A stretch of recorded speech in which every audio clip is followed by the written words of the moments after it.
Hi guys, welcome to Tarot-blee Accurate. Thanks for showing up. This video has been a long time coming, and so hopefully you find it helpful and useful. Sorry it took me so long. This video is about cutting cords of attachment. So it's going to cover the following things. What are cords of attachment? Why do we have them? How are they formed? That's important. When do we want to cut them? Why didn't it work the last time I tried to cut my cords of attachment? That's key here. How can I be sure that it works? How does it work? How will I feel different? That sort of thing. So we'll just go ahead and get started with that. So what are cords of attachment anyway? Like, what do they do?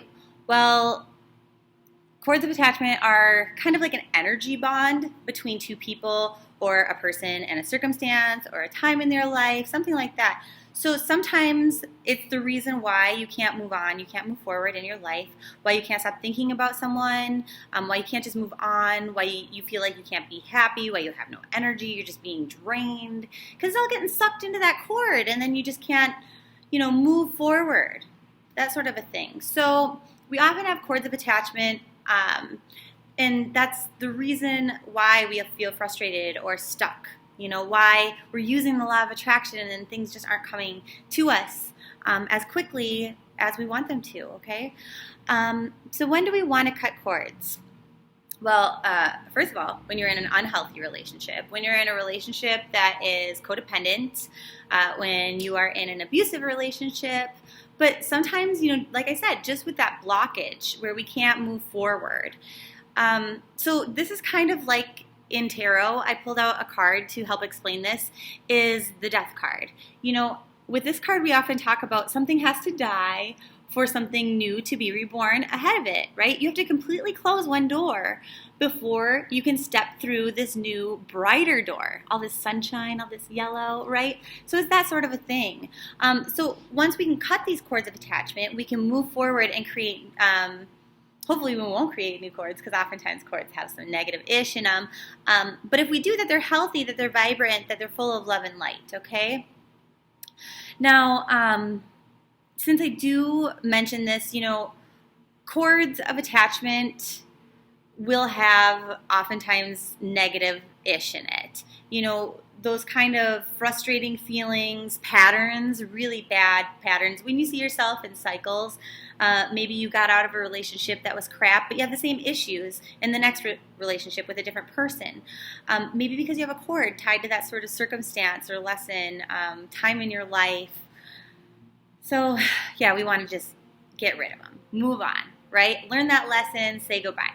But sometimes we're afraid to. Now, this is why I'm bringing in the concept of spiritual ties to people, because they're different than cords of attachment. Now, I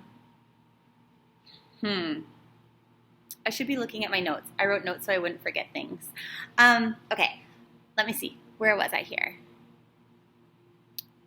Oh, okay. So yeah, purpose of cutting the cords of attachment is to not really entirely get rid of an ex-lover from your memory, from your mind, but by cutting that, we get rid of those negative patterns and attachment to them so that we can be with somebody else. Does that make sense? Be in a healthier, better, more stable relationship in the future. So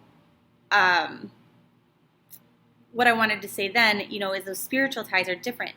People are often afraid to cut ties because they think, oh no, what if this is just a hardship that we were supposed to go through, and then I've cut my attachment to this person who's actually my soulmate. It doesn't work that way.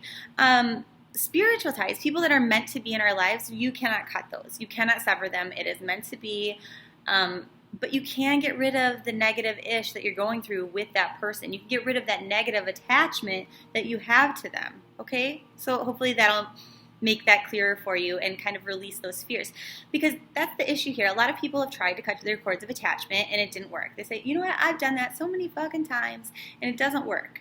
Well, here's why. Because you actually have to want to. And maybe you don't want to because you're afraid that you're going to lose that connection that was meant to be. Maybe that's not the reason. But that's actually the secret ingredient here to cutting the cords of attachment. It has nothing to do with ritual, has very little to do with a lot of that sort of thing. It's more just the desire, the deep actual desire to let go.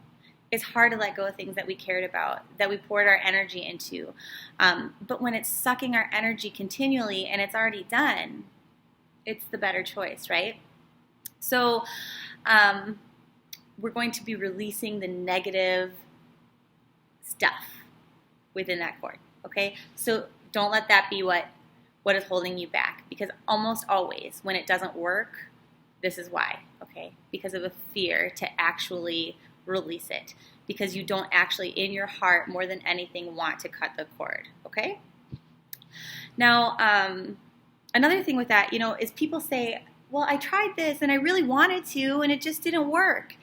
I feel like I won't ever move on. I won't ever get over it. Okay, so not only is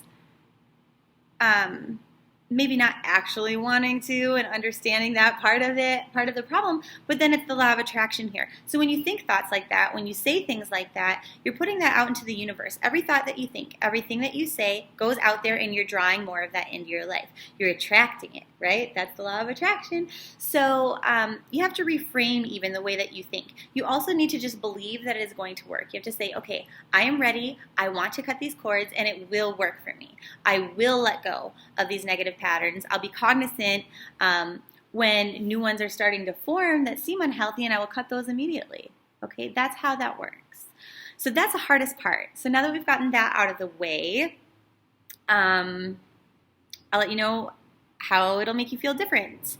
Well, I guess, first of all, you'll have more energy, because those negative cords of attachment kind of just suck you.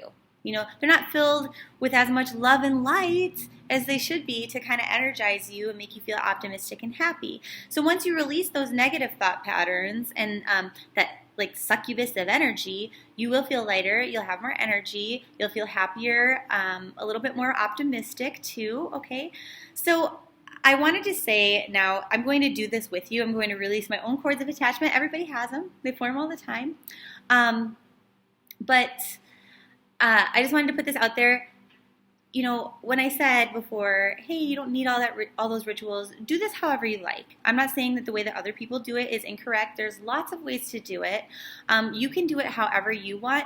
For me, I'm not a very ritualistic person, so I like to do it my own way, so I'm going to show you that way, but you can do this in whatever kind of variation that you want. There's not an incorrect way to do it, okay? Now, so we'll just do this together. If you're ready, you might want to press pause as we go, okay? So first things first, get comfortable, and then maybe close your eyes, take a few really deep breaths, okay? So just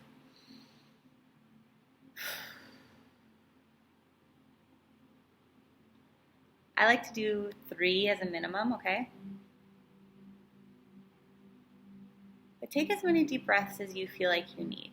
Now, as you're taking these breaths, I want you to imagine that from above your head, coming down over you, there's a bright white light, okay?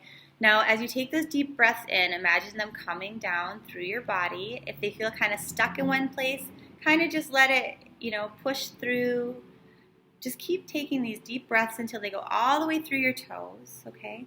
And then once you feel that light kind of go all the way through your body, releasing the negative energy, imagine it kind of coming back up over you and circling you, surrounding you in a big bubble of bright white divine love and light energy, okay?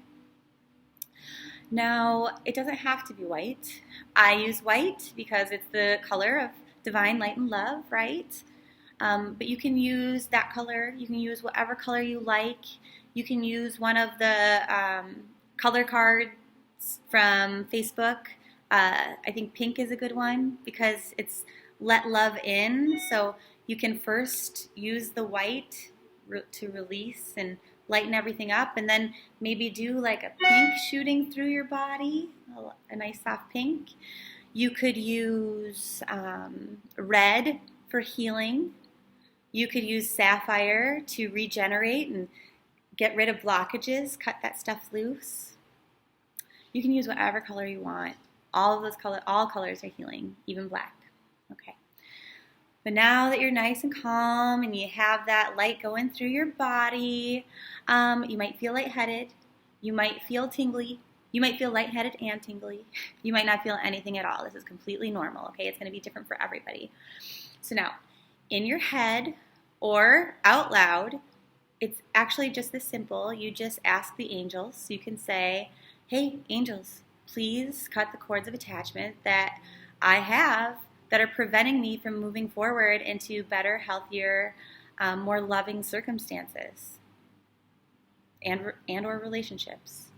Anything along those lines, whatever it is that you feel like you need help with, it can be more specific. You could say, please help me to cut this cord of attachment that I have to Bob or to Steve or to Susan or whatever, or to this period of time in my life. It can be any of those things, okay? So just take some time and do that. Now, some people like to call on specific archangels for this. Raphael is one that is popular for this. Another one is Michael. But you can just, like I said, I'm real broad. I just say, angels, come on, help me out when I need the help. And I trust that whoever is going to do the job for me is going to show up and do it, okay? So however you want, okay. So just kind of take those deep breaths. And then I want you to imagine that the cord is being cut. Personally, I imagine the cord is cut by myself and by an angel with scissors. But you can do this with a bright white sword of light, that an angel is doing that for you, that you're doing it for you, that you're doing it together. You both have hands on the sword. Whatever feels good to you. Scissors are more familiar and modern to me. I use those in my everyday life. I don't know if I've ever had a sword before, so that's what I use. But like I said, there's not an incorrect way to do this. Do this however you wish, okay? And then just kind of envision this over and over. There's going to be multiple cords of attachment in your life. Some of them, you might have to really imagine yourself, like, not even with the scissors, like with a motherfucking, like, garden hedge. Like, hen, what is that called? A garden clipper? You might really have to just, like, hammer through that cord of attachment. But just feel that, as you're doing it. Close your eyes, be at peace, imagine yourself and or your angels cutting those cords of attachment.